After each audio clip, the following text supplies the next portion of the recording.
अस्सलाम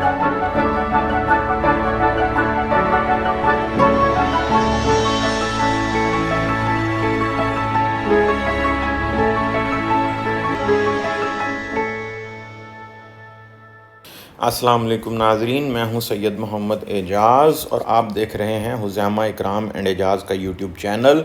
आज हम मौजूद हैं स्टेट बैंक ऑफ़ पाकिस्तान की वेबसाइट पर, जहां पर के दो लेटेस्ट चेंजेस आपको नज़र आ रही होंगी। 23/9/2021 को स्टेट बैंक ऑफ़ पाकिस्तान ने प्रूडेंशियल रेगुलेशंस जो हैं फॉर कंज्यूमर फाइनेंसिंग जो है रिवाइज़ की हैं। क्या क्या रिवीजन हुई हैं वो देखेंगे। और दूसरे जो है डिपॉज़िट प्रोटेक्शन कॉरपोरेशन जो है उसने गारंटी अमाउंट को 2,50,000 यानी 250,000 से बढ़ाकर 5 लाख यानी 500,000 रुपीज़ कर दिया है। और तकरीबन उनका कहना ये है कि 95% ऑफ द डिपॉजिटर्स जो हैं वो अब तकरीबन फुली प्रोटेक्टेड हैं। लेकिन ये जो प्रोटेक्शन की लिमिट है, जैसे मैंने आपको बताया, इसका कैप 500,000 तक है। तो अगर किसी की अमाउंट ज़्यादा है तो वो प्रोटेक्टेड अलबत्ता जो है वो 500,000 तक होगा। ये 24/9/2021 को इशू की गई ये रेगुलेशन जो है, और जो स्टेट बैंक के प्रूडेंशियल रेगुलेशंस हैं वो 23/9/2021 को इशू किए गए। आइए एक एक करके इसका जायज़ा लेते हैं। तो सबसे पहले जो है गारंटी वाला जो है, अगर हम इसको देखें तो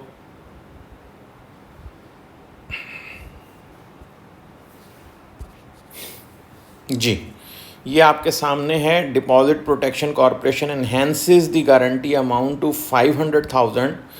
अब ये 500,000 ये क्या गारंटी है, कैसे है, किस तरह है? पहले तो ये जान लीजिए कि deposit protection corporation of Pakistan जो है एक सब्सिडरी है स्टेट बैंक ऑफ पाकिस्तान की, जिसको डिपॉजिट प्रोटेक्शन कॉरपोरेशन एक्ट 2016 के तहत बनाया गया था।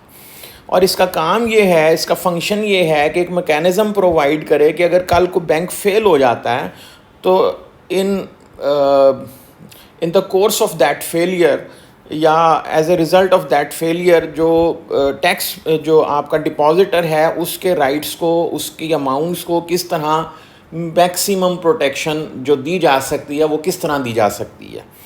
तो इसके लिए उन्होंने ये एक, आप समझ लें, इंश्योरेंस कह लें, इसे कवर कह लें, प्रोटेक्शन कह लें, whatever you call it, ये है कि in case of banks failure to act as a bank तो आपके डिपॉजिट को जो है वो प्रोटेक्ट करेंगे। इसके लिए अगर आप देखना चाहें तो फ्रीक्वेंटली आस्क्ड क्वेश्चंस दिए गए हैं। ये यहाँ पे नीचे अगर आप देखें आपको नज़र आ रहा होगा। यहाँ पर जो है वो ये अगर मैं खोलना चाहूँ शायद ये खुल जाए PDF एक्सपर्ट में, अगर खुल जाता है। जी, ये खुल गया है। तो ये देखिए यहाँ पर कि ये फ्रीक्वेंटली आस्क्ड क्वेश्चंस हैं, ये इस वेबसाइट पे मौजूद हैं। अगर हम इस वेबसाइट को जो है विज़िट करें तो क्या पोजीशन होगी ये हम देख लेते हैं।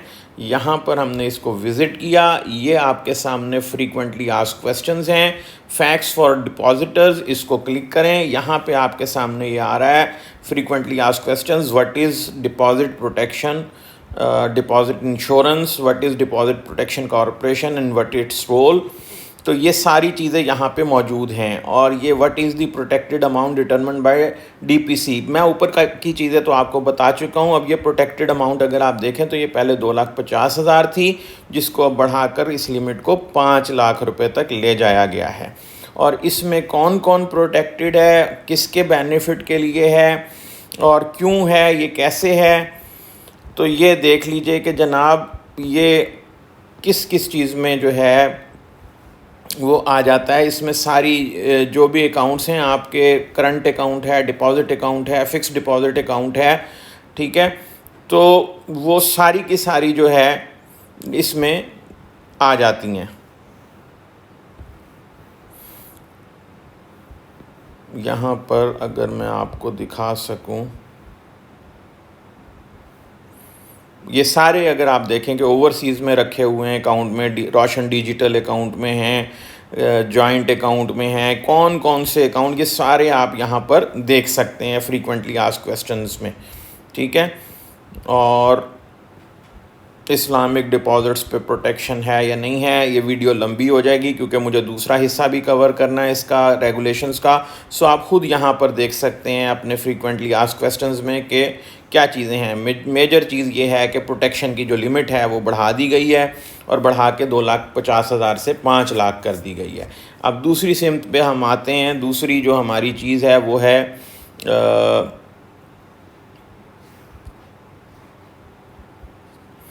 स्टेट बैंक ने जो प्रूडेंशियल रेगुलेशन रिवाइज़ की हैं, तो प्रूडेंशियल रेगुलेशंस में क्या चेंजेस की हैं उन्होंने कंज्यूमर जो है फाइनेंसिंग के हवाले से।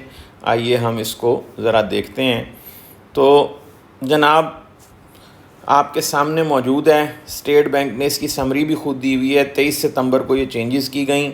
सबसे पहली चीज़ ये है कि स्टेट बैंक ये कहता है कि इसने प्रूडेंशियल रेगुलेशंस जो हैं, पीआरएस जो हैं, वो कंज्यूमर फाइनेंसिंग के लिए रिवाइज़ की हैं। इट हैज़ रिवाइज और टारगेट स्टेप है will help to moderate demand growth in the economy leading to slower import growth. Basically import bill को कर्ब करने के लिए ये बनाया गया है। चेंजेस जो हैं वो effectively prohibit the financing of imported vehicles. Discourage किया गया है इम्पोर्टेड व्हीकल्स को फाइनेंस करने के लिए, उनको नहीं किया जा सकता finance. And tightened regulatory requirement for financing of domestically manufactured assembled vehicles of more than 100,000 cc। इसमें वो 30 लाख तक उन्होंने लिमिट कर दी है कि 30 लाख से ज़्यादा फाइनेंसिंग नहीं हो सकेगी।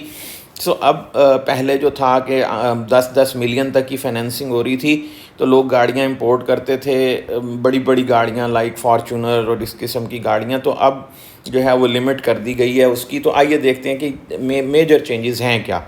तो उन्होंने ख़ुद ही ये एक समरी बना के दी है कि following are the changes that have been made in this regard. Maximum tenor जो है फाइनेंसिंग का वो 7 साल से कम करके 5 साल कर दिया गया है। ऑटो फाइनेंसिंग के केस में मैक्सिमम टेनोर जो है पर्सनल फाइनेंसिंग के केस में 5 साल से कम करके 4 साल कर दिया गया है। अच्छा जी, डेट बर्डन जो है वो रेशो जो है वो has been decrease from 50 to 40%। पहले था कि ये 50% तक थी, अब इसको 40% कर दिया गया है। Overall auto financing limit availed bye 1 person from banks DFIs in aggregate will not exceed ₹3 million at any point of time। ठीक है। और दूसरे ये है कि पहले जो डाउन पेमेंट थी, जो एडवांस था ऑटो फाइनेंसिंग के लिए, वो 15% तक था। अब उसको बढ़ाकर लिमिट को 30% कर दिया गया। यानी अगर आप 100 रुपये की फाइनेंसिंग चाहते हैं तो आपके पास 30 रुपये मौजूद होने चाहिए। ठीक है जनाब। और इसके अलावा उन्होंने ये कहा कि ये जो 1000 सीसी तक की गाड़ियाँ, उन पे ये लिमिट अप्लाई नहीं करेगी। और यानी उनकी जो है, और जो 1000 सीसी गाड़ियां हैं उन पे ये 5 साल वाली लिमिट जो है ये अप्लाई नहीं करेगी, और इलेक्ट्रिक कार्स पर भी नहीं करेगी। इसके अलावा जो है रोशन रोशन डिजिटल अकाउंट से जो आप है करते हैं अगर, तो तब भी इन लिमिट्स का जो है वो रेगुलेटरी इंस्ट्रक्शंस जो है चेंज नहीं की गई हैं उसके लिए भी। तो आइए देखते हैं डिटेल्स के लिए कि स्टेट बैंक इसमें कह क्या रहा है। हम जो है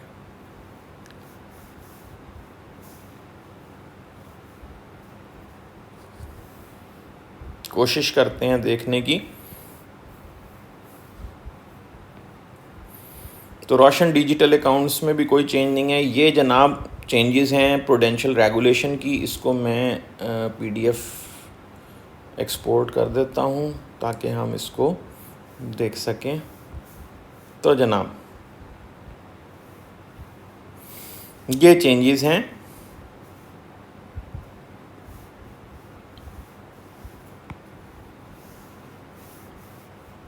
सबसे पहली चेंज क्या है, रेगुलेशन 3 में है, total financing facilities to be commensurate with the income, the total monthly amortization payment of consumer financing facilities as prescribed in para 1 of the regulation should not exceed 40% of the net disposal income of the prospective borrower, यानी कि पहले तो 50% of the borrowers income तक आप जो है वो दे सकते थे, अब 40% ऑफ द इनकम से ज़्यादा नहीं दे सकेंगे। Similarly in paragraph 3 of the regulation, debt burden ratio for the consumer financing may be read as 40% instead of 50%। वो अकॉर्डिंगली चेंज वो उन्होंने फिर कर दी कि जब आपने यानी दूसरे लफ्ज़ों में बोरोवर की जो इनकम है उसके 40% से ज़्यादा, पहले 50% था, 40% से ज़्यादा फाइनेंसिंग नहीं हो सकेगी। और दूसरा है मैक्सिमम टेन्योर, मैं आपको बता चुका हूँ 7 साल से 5 साल कर दिया है।